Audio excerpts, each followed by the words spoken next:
Welcome to ABS Academy special classes for Maths and Account. Please like, subscribe and share this channel. Hello class, welcome to ABS Academy. मैंने last video में आप लोग को Euclid's algorithm के द्वारा HCF find out करना बताया था। आज हम लोग फंडामेंटल थ्योरम ऑफ अर्थमेटिक पढ़ेंगे। ठीक, अच्छा, फंडामेंटल थ्योरम ऑफ अर्थमेटिक आप लोग पहले भी पढ़ चुके हैं, 6, 7, 8 सब में थी है। ठीक, बट अब यहाँ पे आप क्या पढ़ेंगे, इसका हम लोग यूज कैसे करते हैं कुछ रिजल्ट्स में, वो हमें पढ़ना है। ठीक, चलिए पहले हम लोग देखते हैं फंडामेंटल थ्योरम ऑफ अर्थमेटिक हमसे कहती क्या है। ठीक, देखते हैं। Every composite positive integer n can be expressed as a product of primes and this factorisation is unique apart from order in which the prime factor of. ठीक, अब हम लोग देखते हैं हमसे क्या कह रहे हैं। हमसे कह रहे हैं कि कोई भी हमारे पास कंपोजिट पॉजिटिव इंटीजर है n, उसको हम लोग एक्सप्रेस कर सकते हैं किसमें, प्रोडक्ट ऑफ प्राइम्स। ठीक है, प्रोडक्ट ऑफ प्राइम्स में हम उसको एक्सप्रेस कर सकते हैं और वो जो हमारा एक्सप्रेशन होगा वो हमारा यूनिक होगा। ठीक है, यूनिक कैसे होगा? यूनिक ऐसे होगा कि हम लोग अगर उसका ऑर्डर चेंज करें, केवल ऑर्डर को हटा करके, बाकी सब कुछ उसका यूनिक होगा। देखिए कैसे, जैसे फॉर एग्जांपल हम लोग लेते हैं 10 इज इक्वल टू, अगर हम लोग इसके फैक्टराइजेशन करते हैं तो हमारा फैक्टराइजेशन क्या आएंगे, 2 into 5। I think so, clear है मेरी बात। देन अगर हम लोग 6 के देखें तो 2 into 3, क्लियर। अगर हम लोग 16 के देखें तो 2 into 2 into 2 into 2, it's mean 2 की पावर 4। ये होगा इसका प्राइम फैक्टराइजेशन। इट्स मीन अगर आप ध्यान से देखो तो ये सब अपने आप में यूनिक है, यानी अलग है।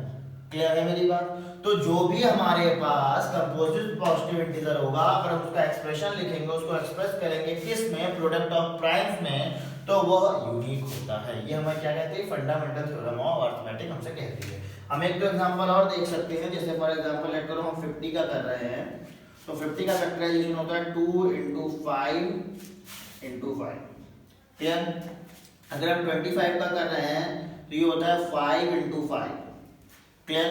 अगर हम 30 का कर रहे हैं तो ये होता है 2 into 3 into 5। क्लियर। अब ध्यान से देखिए, सब अपने आप में यूनिक है। ठीक, ये सब अपने आप में क्या है, यूनिक है। और अगर ये यूनिक है, इसको हम ये लिखते हैं 2 into 5 की पावर 2। क्लियर। अगर ये सब अपने आप में यूनिक है तो ये फंडामेंटल थ्योरम ऑफ अर्थमेटिक को फॉलो करते। चलिए देखते हैं इसका एक रिजल्ट और होता है, वो क्या होता है। ठीक है, एप्लीकेशन इसकी क्या होती है। हम लोगों ने देखा था कि हम लोग प्राइम फैक्टराइजेशन मेथड से 6th क्लास में 7th क्लास में हम लोगों ने क्या निकाला था, एचसीएफ और एलसीएम निकाला था।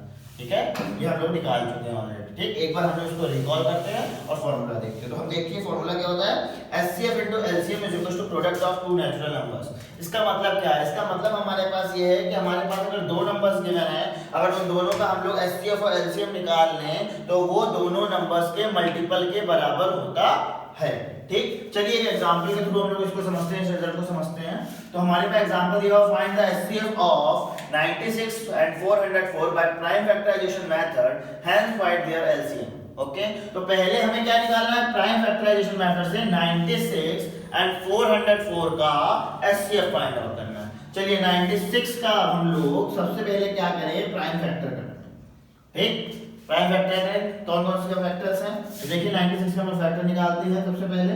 तो बताइए 96 किससे घटता है, 96 हमारा 2 से घटता है। ओके, या देन हमारे पास 2 4 8, then 1 6 2 8 16, then again 2 2 2 4 2 4 8, then again 2 2 1 2 2 2 4, then again 2 2 6 12 2 3 6। Okay, ये हमारे पास इसके फैक्टर्स आ जाएंगे। इट्स मीन 1 2 3 4 5, यानी हमारे पास 2 कितने हो जाएंगे, 5, मल्टीप्लिकेशन 3। ये हो गया हमारे पास 96 का। सेम ऐसे ही हम लोग 404 का कर लेंगे फैक्टर, तो क्या हो जाएगा हमारे पास 404 का फैक्टर। देखते हैं हम लोग 404, ये हमारे पास हो जाएगा 22402, ये हमारे पास हो जाएगा 101। ओके, अच्छा ये बताइए 101 किससे घटता है, नहीं, 101 हमारा किसी से नहीं कटता है, तो जो हमारा 101 है ये केवल हमारा 101 से ही कटेगा।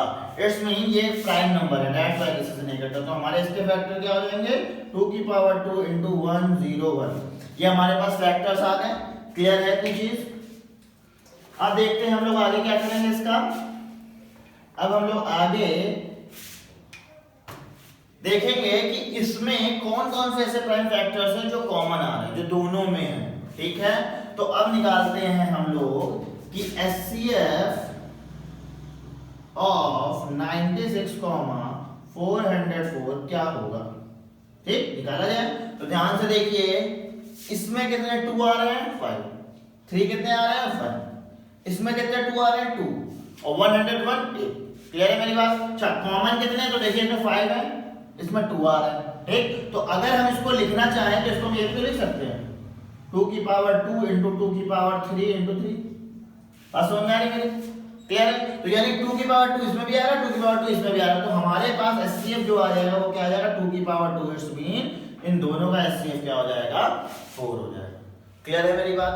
अब आगे देखते हैं हमारा प्राइम फैक्टराइजेशन मेथड है। प्राइम फैक्टराइजेशन मेथड से कैसे हम लोग LCM फाइंड आउट कर सकते हैं, सॉरी HCF फाइंड आउट कर सकते हैं। ठीक, अब इस फॉर्मूले का यूज करते हैं और इस फॉर्मूले का यूज से हम लोग क्या निकालते हैं LCM निकालते हैं।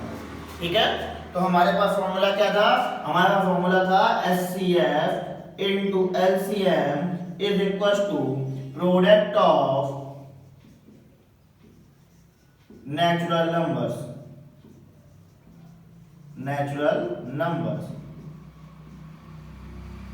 ये था हमारे पास फॉर्मूला। क्लियर है मेरी बात? अब देखते हैं कैसे निकलेगा। तो HCF, हमने HCF निकाला, कितना है हमारे पास 4 into LCM और is equal to product of number, इसमें 96 मल्टीप्लाई 404। इतनी चीज क्लियर हो गई। तो यानी LCM हमारे पास कितना आ जाएगा, LCM हमारे पास आ जाएगा 96 into 404 और divide by 4, that is equal to 96 into 101। इतने ही क्लियर है? इन दोनों का हम लोग मल्टीप्लाई करते हैं, मल्टीप्लाई मैं दिखा दे रहा हूं आपको। 96 into 101 यानी ये आ गया 6 9, ये फिर आ गया 9 6 6 9 6 9, ये हमारा क्या होगा मल्टीपल, यानी 9 6 9 6, ये हमारा इसका क्या आ जाएगा LCM आ जाएगा। क्लियर है मेरी बात? ओके, इस तरह से हम लोग क्या कर सकते हैं, फंडामेंटल थ्योरम का जो हमारी अरिथमेटिक उसका यूज करके हम लोग HCF फाइंड आउट कर सकते हैं। फिर हम लोग इस फॉर्मूले का यूज करके LCM भी फाइंड आउट कर सकते हैं।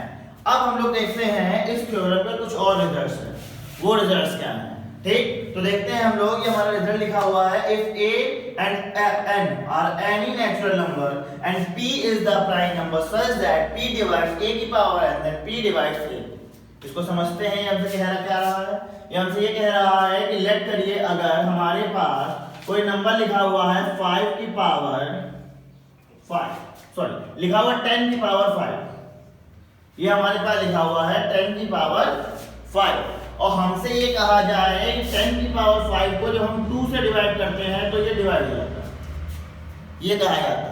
ठीक, तो अगर 10 की पावर 5 2 से डिवाइड होता है तो 10 भी हमारा 2 से डिवाइड होगा, ये हमारी थ्योरम कहती है।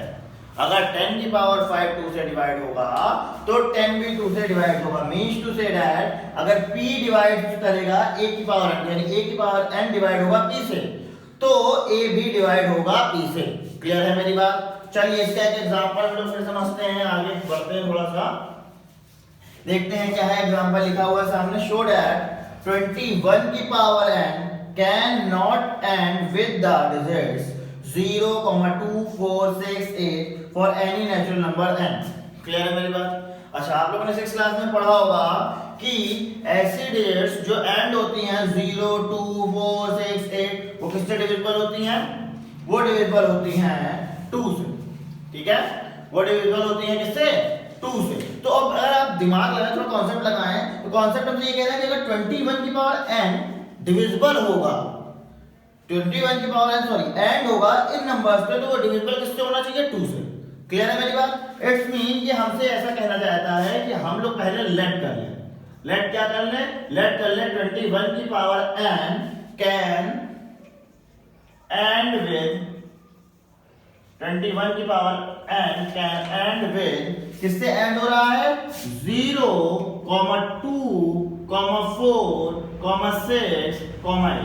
इन सब में से किसी एक से वो एंड हो रहा है। हमने ये लेट कर लिया, क्लियर है मेरी बात? अच्छा, अब वो इनसे एंड हो रहा है तो हम जानते हैं the number which and with, the number which and with 0, 2, 4, 6, 8 is divisible by 2। हम जानते हैं, और ये अगर एंड हो रहा है तो ये भी डिविजिबल किससे होगा? 2 से। सो 21 की power n is divisible by 21 की power n is divisible by 2। Clear है इसकी चीज? 21 की पावर n किससे डिविजिबल होना चाहिए? 2 से डिविजिबल होना चाहिए। मेरी बात समझ में आ रही है? बट हमारी थ्योरम क्या कहती है? हमारी थ्योरम ये कहती है कि अगर p डिवाइड्स n, a की पावर n, यानी a की पावर n अगर डिवाइड करता है p को, तो p डिवाइड करेगा a को। क्लियर? तो अगर हम लोग ये थ्योरम लगाते हैं तो हमारे पास क्या आ जाएगा? इट्स मीन 21 जो होगा वो डिविजिबल होना चाहिए, 21 हमारा डिविजिबल होना चाहिए। किससे डिविजिबल होना चाहिए? 2 से डिविजिबल होना चाहिए। बट 21 के फैक्टर्स में तो 2 आता नहीं, क्योंकि 21 के फैक्टर्स क्या होते हैं? 7 क्रॉस 3 होते हैं, यही तो होते हैं 21 के फैक्टर। तो यानी 21 हमारा 2 से डिविजिबल है नहीं। But we see that 21 is not divisible by 2। Clear है? अब 21 डिविजिबल नहीं है 2 से, तो इसमें 21 की पावर n डिविजिबल नहीं होगा 2 से, और जब 21 की पावर n नहीं डिविजिबल होगा 2 से, तो यानी 21 की पावर n एंड नहीं होगा किससे? इससे। यही हमें प्रूव करना था। इट मीन सो 21 की power n is not and with 0, 2, 4, 6, 8। Okay, clear है ये चीज? ये क्वेश्चन क्लियर है सभी के? अब आगे देखते हैं हम लोग next question. Explain why this is a composite number. हमें एक्सप्लेन करना है कि ये कंपोजिट नंबर क्यों है। तो कंपोजिट नंबर प्रूव करने के लिए हमें ये पता होना चाहिए कंपोजिट नंबर होता क्या है। तो सबसे पहले ये देख लेते हैं कंपोजिट नंबर क्या होता है। ठीक है, कंपोजिट नंबर उन नंबर्स को कहते हैं जिनके मोर देन 2 फैक्टर्स होते हैं। ठीक, यानी कि जैसे फॉर एग्जांपल प्राइम नंबर्स होते हैं, प्राइम नंबर्स में केवल 2 फैक्टर होते हैं। कौन कौन से 2 फैक्टर्स होते हैं? एक वही नंबर होता है खुद, और एक 1 होता है। ठीक, कंपोजिट नंबर्स कौन से नंबर्स होते हैं? कंपोजिट नंबर्स वो नंबर्स होते हैं जिनके 2 से अधिक, मोर देन 2 फैक्टर्स होते हैं। अब हमें ये प्रूव करना है कि ये जो नंबर लिखा हुआ है इसके मोर देन 2 फैक्टर हैं। ठीक, चलिए देखते हैं। तो नंबर हमारे पास क्या है? 17 into 5, ये है हमारे पास number. Then multiply 11, then multiply 3, then multiply 2, फिर उसके बाद प्लस 2 into 11। क्लियर है मेरी बात? अब अच्छा देखिए इन सबसे कॉमन क्या आ रहा है। तो देखिए 11 इसमें भी है, 2 इसमें भी, इसमें भी कॉमन हो जाएगा कि नहीं कॉमन हो जाएगा? इसको आप कॉमन कर लीजिए तो ये हो जाएगा हमारे पास 2 into 11 कॉमन, और ब्रैकेट में हमारे पास बचेगा 17 into 5 into 3 और प्लस 1। देखिए यहां से हमने 11 और 2 कॉमन कर लिया, बचा क्या? 17, 5 और 3। यहां से हमने 11 और 2 कॉमन कर लिया, यहां क्या बचा? 1। ठीक, आगे हम लोग देखते हैं 11 और 2 क्या होता है? 22, और 17 into 5, 17 into 5 होता है 65। ओके, नहीं 85। ओके, देन 85 into 3 और प्लस 1। क्लियर? अब देखते हैं इसका हम लोग मल्टीप्लिकेशन करते हैं।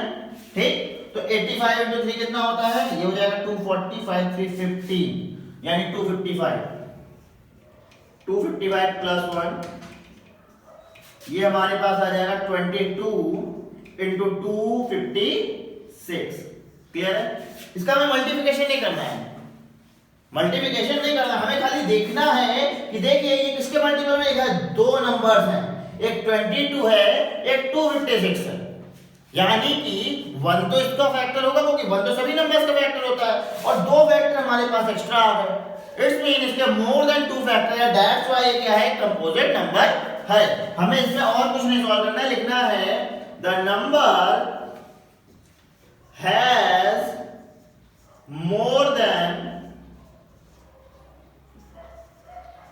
2 factors. Okay, the number has more than 2 factors. That's why this is a composite number. Okay, thank you.